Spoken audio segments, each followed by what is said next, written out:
What's up, folks? We'll give that a little minute to load. Ooh, there it goes. If you haven't updated your client yet on your phone or on your computer, go ahead and do that soon because we have a whole new bit of iconography here, which is in honor of Warhammer Skulls. Woo! Which at the time of this recording is 2 days away. I'm going to post this tomorrow, so it will be tomorrow will be the beginning of Warhammer Skulls. So May 23rd, 2024 will be Warhammer Skulls. And just to kind of recap what that is, that's a celebration of Warhammer in the video game space. So any platform anywhere that has a Warhammer video game may get a showcase. So I'm definitely going to be watching for Space Marine 2. Very excited about that. I absolutely love the original Space Marine, so I'm excited to see that come back. But love to see this redesign.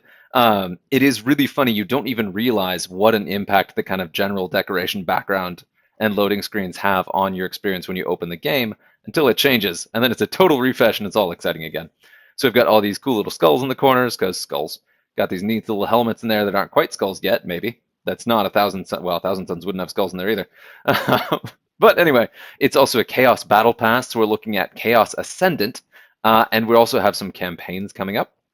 So we'll see Vanguard Tactics partnership campaigns popping up, and this first one is going to be Khorne themed. That will start the day of the Skulls event, so starting tomorrow at the time this is posted. And this is pretty cool. And so I'm going to go ahead and jump right into kind of the spoilerific thing. This is going to be a short video, just a quick kind of hype update. I am very, very excited about Skulls because you get swag. I love swag. But also because we are waiting for the launch of the next Supreme Commander, and I have been waiting for a Chaos-themed one for a while. I really enjoyed Gaz. I have been enjoying the Space Marine ones, but they're somewhat older. I just got my hands on them recently. And then the Servants ones have been fun too, but we've got 2 of each of those now, and there are several factions that don't have any Supreme Commander at all. And so we can be fairly certain it's going to be a Chaos one. And to be very, very clear here, I am partnering with Well Played Games, Flare Games, Harry over there, the lead designer for the game, but he has not told me anything, so I don't know anything for sure.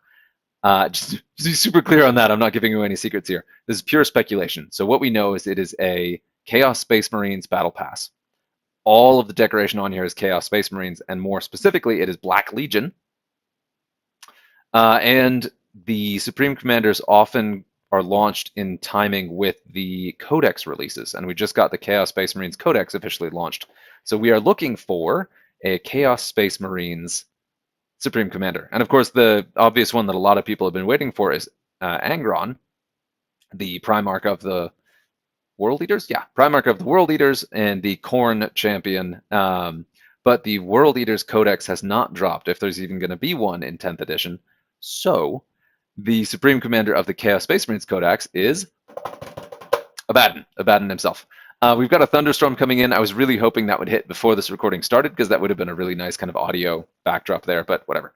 So it's going to be Abaddon. And just to look at his current ability right now, I really like Abaddon as a character. He's one of the standard bearer artwork pieces for the whole game, and he is old. He is very, very old. Not just in lore, in Warhammer Combat Cards, he's one of the first warlords that ever came out, and he feels dated.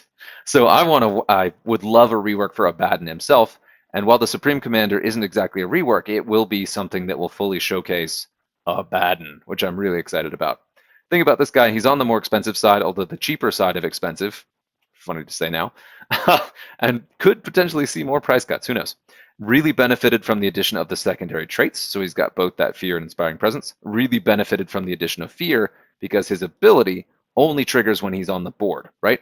So whenever he attacks, he has to be on the board, swinging and probably getting hit back to do anything. And then his ability gives every single card in play or in your deck +7 to all attack stats. It's a really cool ability, and it requires that he be leading from the front, but it's not very good.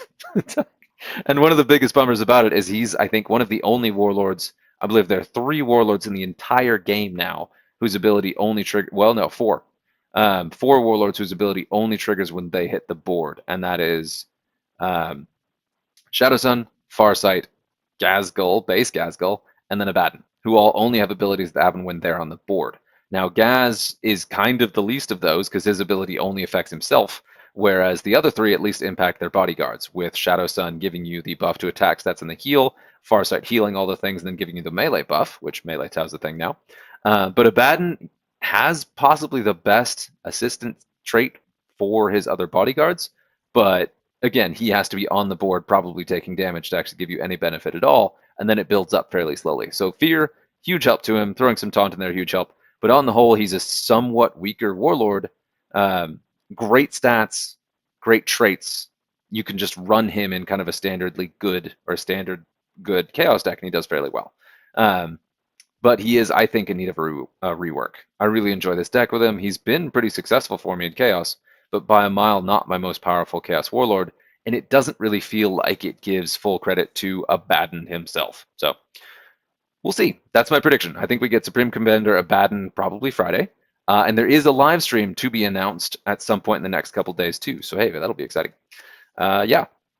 So there it is. And so the one thing I will say that I do know, I was told this, is that, well, I called out this campaign as being a red herring because this is a corn-themed campaign, and without, and the immediate response, of course, was, well, it's only the first of several campaigns. So we are almost certainly going to get an Abaddon-themed campaign, or we will get a campaign that is themed around the Supreme Commander we get, which will probably be Abaddon, so we'll probably have an Abaddon-themed campaign, which I'm very excited about.